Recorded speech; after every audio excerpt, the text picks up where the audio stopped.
I thought to myself, what is playmaking? Is playmaking where you drill the ball up, you run a set, and you pass it, and the dude automatically shoot it? Or is playmaking when you draw a defense, create advantages for your offense and disadvantages for the defense? What is playmaking? What's good, YouTube? It's your boy Trevor here, back again with another video. And today, we're going to figure out what is the true definition of playmaking. People have all these definitions of playmaking, but are they really defining what a true playmaker is? Or are they defining what a facilitator is? We hear this every time.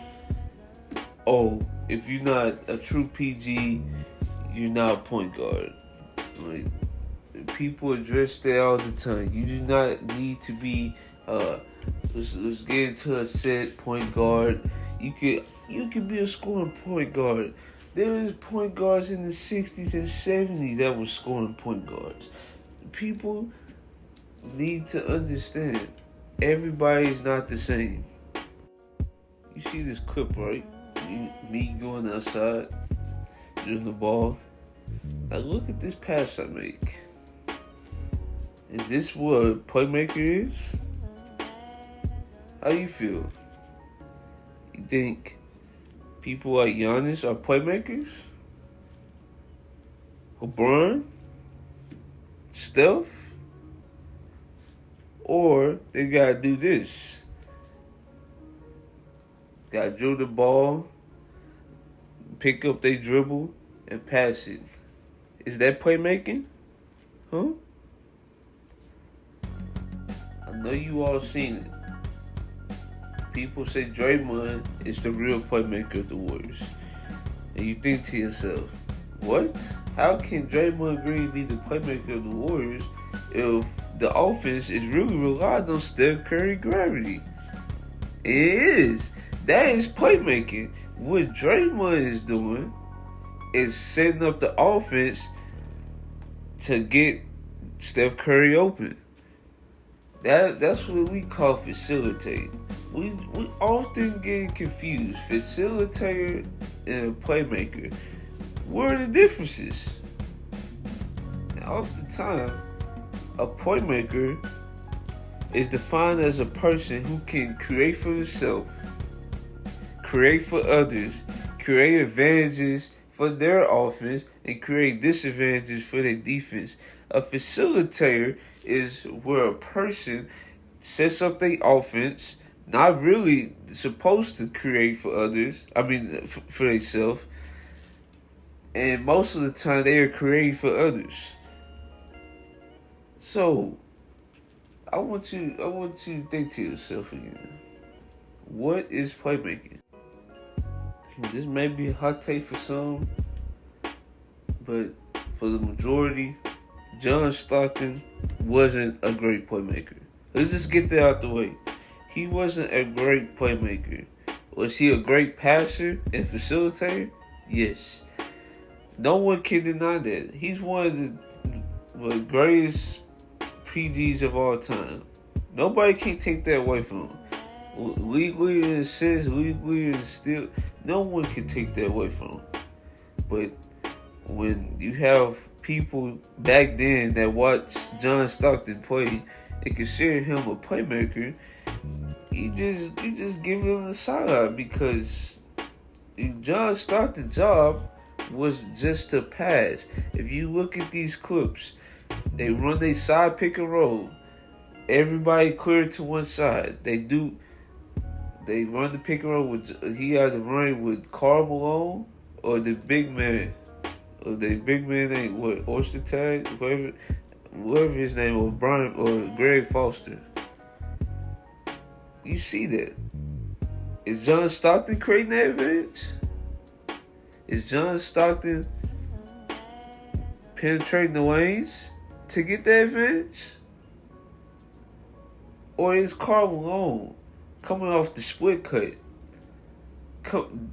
catching the ball, going to the rim or shooting a jump shot doing most of the work. I want you to think about that for a second. And the reason why I brought up John Stockton and the passes I made in the backyard to exemplify what his passes were. Is he creating advantages for himself?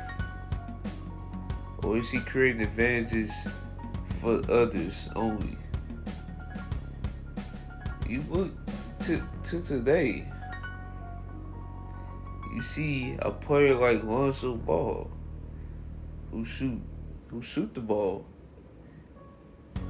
at a very high clip, but he don't penetrate the defense. He don't, most of the time, don't create advantages for others, and he don't create advantages for himself. But he can facilitate offense. Does that take away from his passing? No. That's why I brought up John Stockton is one of the greatest passers and facilitators of all time.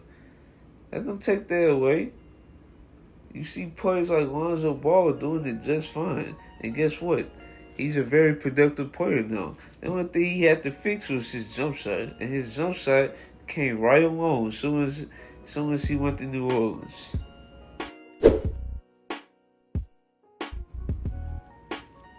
Now let's take it back to the 90s. Was Scottie Pippen the playmaker? Or was John Paxson or Steve Kerr the playmaker? The majority would say Scottie Pippen. You know why? Not only did he create for himself, he created advantages for his teammates. And people confuse that and try to diminish who Scottie Pippen was. But in reality, the triangle needed a person like Scottie Pippen. Now, let's not get this confused. Kobe Bryant and Michael Jordan, they were also playmakers. They also created advantages for themselves. They created advantages for their teammates. You get this very screwed perception of they were playmakers. Now, could you say they wasn't great passers? Facilitators? Maybe. But they were definitely playmakers. People need to realize Kobe Bryant was just more than a scorer. He had to think the game. Michael Jordan, he had to think the game. Once they were by themselves, what happened? Did they win championships?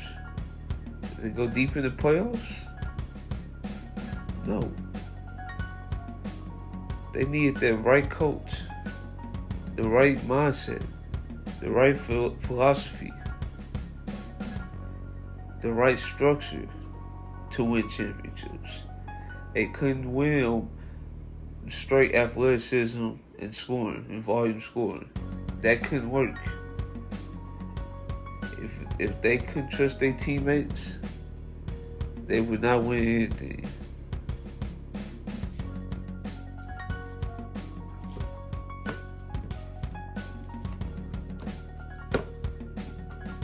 Now you ask yourself, why you say that? Why you feel that way? Well, it's quite simple. It happened. What was Jordan doing before Scottie Pippen got there? He was losing first round. He was the volume scorer, volume playmaker, volume defender. But guess what? He needed help. And when Scottie Pippen got there, what happened? They didn't win right away. No. They lost back-to-back times to the Detroit Pistons because Scottie Pippen was still developing as a player. as a playmaker. Jordan couldn't do it by himself. Yes, Jordan added strength, but Jordan also needed his teammates. And without teammates, you won't get very far. And then let's fast forward to 2004, 2005, 06, 07. What happened? Kobe Bryant was just doing him. He was putting up high numbers, averaging 30 a game. Impressive. But he didn't have the necessary and adequate help to go far in the playoffs. It's the truth. You need adequate playmaking. If you can't rely on your teammates, you would not go very far. Kobe Bryant and MJ found that out the hard way. And guess what? They became champions as soon as they found that out. Now, people would bring up Magic Johnson as their gold standard of a true point guard. Well, to be honest, Magic Johnson was a true point guard. But guess what? He was a true point guard that created for himself and created for others. There's a reason why in an interview he wanted to be more of a post player. You know why that is? The Celtics, they knew once he go in the paint, he's most likely looking for a pass. And once a defense figures that out, you think you're going to succeed? No. Not against a championship defense. You need to be able to score. And once you figure that out, you're hard to stop. That's why Magic Johnson was a true point, but he was one of the greatest playmakers of all time. And people can't lump him in with the John Stocktons of the world. You just can't. Magic Johnson was built different. Magic Johnson, 9 out of 12 finals. Impressive. You can't lump that in with a person who constantly underperformed, has co-star underperformed. And what did he do? Could he take over? No. Did he have that instinct to take over? No. That's why John Stockton is rated lower on people who do list as is this one. It rate him lower as a lower tier point guard. Some rate him outside the top 10. It's just constant underperforming.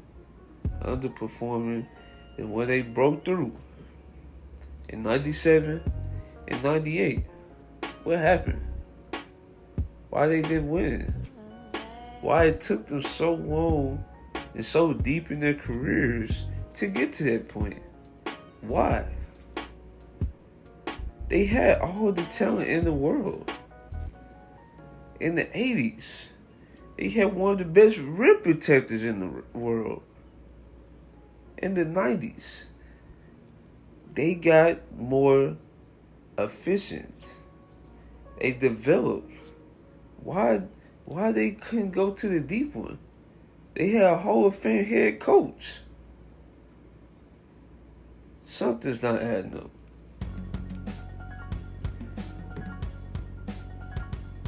From what people say, he was one of the greatest playmakers. I just don't see it. I just don't. If if you're a great playmaker, a top 5 guard, but most people who watch back then, why are you always underperforming? Why your co-star is underperforming and you can't uplift them up? Why is that?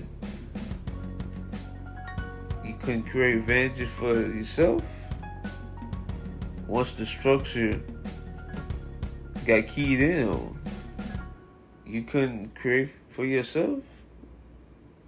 Something's not right. In those Bulls finals, once they figured they can bend the rules a little bit and help off their man, once they did the empty side pick and roll, what happened? Why they couldn't adjust? Or were they adjusting? Nah. A talent like that should be able to perform out of structure. You should be able to perform in the structure. You can't be locked down into one. If you don't know what you're doing, you shouldn't be out there.